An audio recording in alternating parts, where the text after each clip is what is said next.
I stood in my craft room, surrounded by carefully arranged silk flowers, ribbon, and glass vases from the dollar store. My fingers were still sticky with hot glue, but I couldn't help smiling at the centerpieces I'd spent weeks creating for my sister-in-law Amanda's baby shower. Each one featured a delicate arrangement of pale pink and white flowers, with tiny silver butterflies perched on the edges and soft LED lights nestled among the petals. They weren't expensive, but they were made with love. I'd spent countless evenings perfecting them while my husband, Michael, worked late shifts at the hospital. "They're beautiful, Olivia," he'd said when I showed him the prototype. "Amanda will love them." I should have known better. The morning of the shower, I arrived early at Amanda's sprawling suburban home, carefully carrying 2 boxes of my handmade decorations. Her Mercedes and her best friend Jessica's Range Rover were already parked in the circular driveway, gleaming in the morning sun. The front door was unlocked, so I nudged it open with my hip, the weight of the boxes making my arms tremble. Music drifted from the living room, along with the sound of Amanda's distinctive laugh, the one she reserved for her wealthy friends. "Hello," I called out, making my way toward the voices. I brought the centerpieces.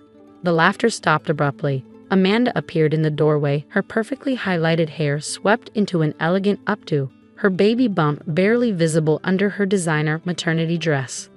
Her eyes fixed on my boxes and her carefully painted lips twisted into a grimace. "Oh, you actually made them." Her voice dripped with disdain. Jessica peered over her shoulder, both of them staring at my creations like I'd brought in bags of garbage.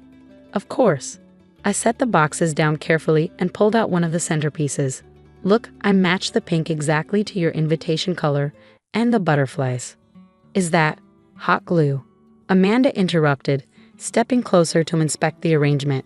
She reached out with one manicured finger and poked at a flower. "And these are from the dollar store, aren't they?" My cheeks burned. "Well, yes, but we don't want your dollar store decorations at the baby shower," Amanda announced, her voice sharp and clear. "Jessica's cousin is a professional event designer. She's already bringing over her premium centerpieces, imported flowers, crystal vases, the works." "But I spent weeks making these," I protested, my throat tightening. "Michael said you love them." Amanda's laugh was cold. "My brother means well, but he doesn't understand quality like I do. These," she gestured dismissively at my boxes, "these cheap things will ruin my perfect day. What will people think?" Jessica snickered behind her. "They'll think you shop at Dollar Tree for your baby." Tears pricked at my eyes, but I refused to let them fall. 3 years of marriage to Michael had taught me that crying only gave Amanda ammunition. She'd been like this since the day we met. The sophisticated, wealthy sister who thought her middle-class brother had married beneath him. "Fine," I said quietly, reaching for my boxes. "I'll take them home." "That's probably best," Amanda nodded, already turning away. "Oh, and Olivia, the dress code is designer casual. Please tell me you're not wearing that." Her eyes swept over my floral sundress, another bargain find I'd been proud of, until this moment. I fled to my car, hands shaking as I loaded the boxes into the trunk. Through the living room window, I could see Amanda and Jessica laughing together, probably at my expense. As I slid into the driver's seat, my phone buzzed with a text from Michael. "How's it going with the decorations? Amanda loving them?" I couldn't bring myself to tell them the truth. My husband adored his sister, always making excuses for her behavior. She had other plans. I typed back, "Going home to change. See you at the shower." The next few hours passed in a blur of shame and hurt as I ransacked my closet for something designer casual enough for Amanda's standards. I finally settled on a simple black dress, a splurge from last year's anniversary dinner. It wasn't designer, but maybe it could pass for expensive in the right light. When I returned to Amanda's house at 2 o'clock, the transformation was complete. The living room looked like something out of a luxury magazine. Towering centerpieces dripped with exotic orchids and roses, their crystal vases catching the afternoon sun. Everything sparkled, from the champagne flutes to the elaborate "Welcome Baby" sign in rose gold lettering. "Now this is what a proper baby shower looks like," Amanda announced to the room of gathered guests, most of them her country club friends. "Jessica's cousin Melissa is simply the best event designer in the state. Everything is imported, handcrafted, absolutely top of the line." I stood in the corner, clutching my glass of sparkling water, feeling like an imposter in my not-quite designer dress. Michael was stuck at the hospital with an emergency surgery, leaving me to face this alone.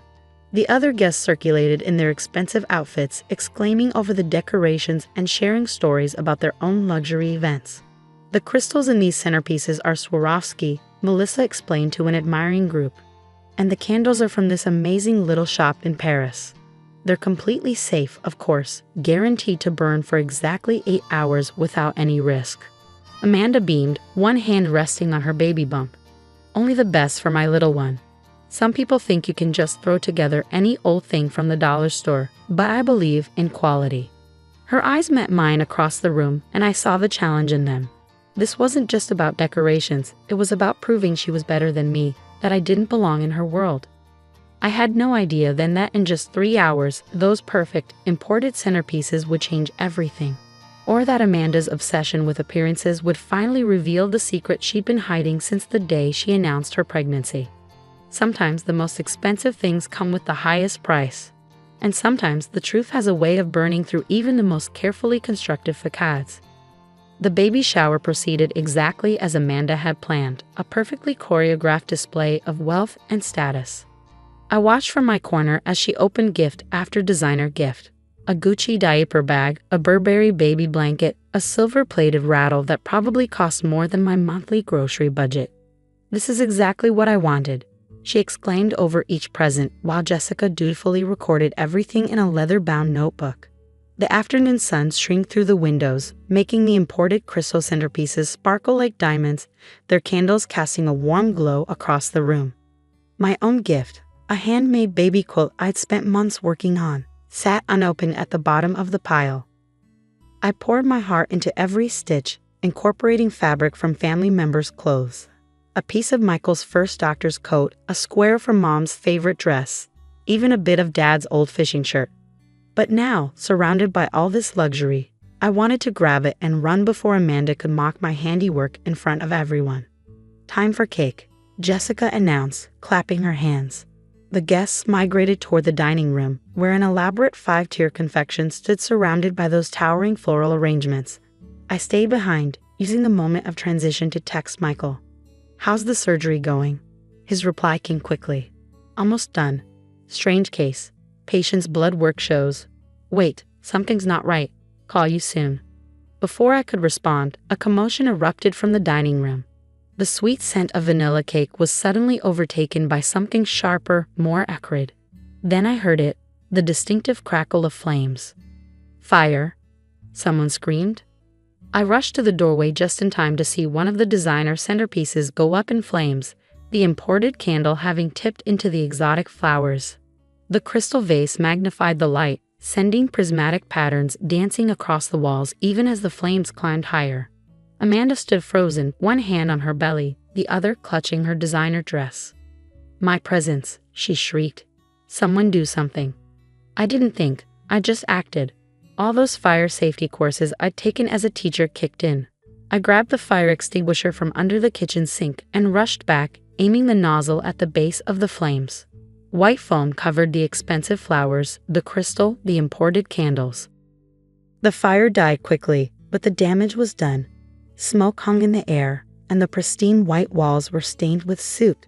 Half the presents were soaked in fire extinguisher foam, including my quilt, still wrapped and unopened. "My perfect shower," Amanda sobbed, mascara running down her cheeks. "It's ruined. Those centerpieces were guaranteed safe. I'll sue them how?" She stopped mid-sentence, swaying slightly.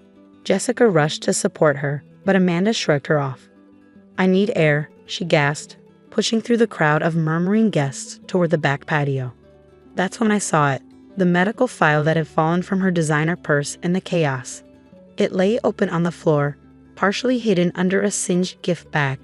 I wouldn't have given it a second glance except I recognized the header. It was from Michael's hospital. My hands trembled as I picked it up. I knew I shouldn't look, but something about Amanda's reaction, about Michael's strange text about blood work. Before I could stop myself, my eyes scanned the document. Patient, Amanda Carlton. Test, prenatal screening. Blood type, a negative. Note, potential complications due to Rh factor. I felt the blood drain from my face. Michael and I had just gone through fertility testing last month. I knew his blood type by heart, AB positive, and basic biology, which I taught to my 8th graders, told me something impossible. A father with AB blood could never have a child with a negative. Put that down. Amanda's voice was ice cold. She stood in the doorway, one hand still pressed against her stomach, the other reaching for the file. That's private medical information. Does Michael know? I asked quietly, still staring at the numbers that proved my brother-in-law couldn't be the father of Amanda's baby. It's none of your business. But her voice shook slightly, and I saw real fear in her eyes for the first time. Give me the file, Olivia. Now. Who is he? I pressed, keeping my voice low so the remaining guests couldn't hear. Does your perfect life include lying to your own brother? Amanda's carefully constructed facade cracked. Tears spilled down her cheeks, but these weren't the pretty, theatrical tears from earlier. You don't understand, she whispered. The father, he's married. It was a mistake. Michael can never know. The sound of a throat clearing made us both jump. There in the doorway stood Michael, still in his surgical scrubs, his face ashen. His eyes moved from the smoke-damaged room to the medical file and my hands to his sister's tear-stained face. Know what? He asked, his voice low and steady. What can't I know, Amanda? The silence that followed Michael's question seemed to stretch forever. Smoke still hung in the air, mixing with the expensive perfume of Amanda's remaining guests, who were now transfixed by the unfolding drama. Jessica began quietly ushering them toward the door, for once showing some tact. Amanda's perfectly curated world was crumbling, and I could see it in her eyes.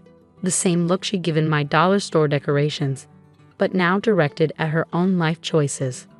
Mikey, she began, using his childhood nickname, I can explain. The blood types, Michael said flatly, his doctor's training evident in his clinical tone. I just finished operating on a patient with a rare blood type combination. It made me think about genetics, about family patterns.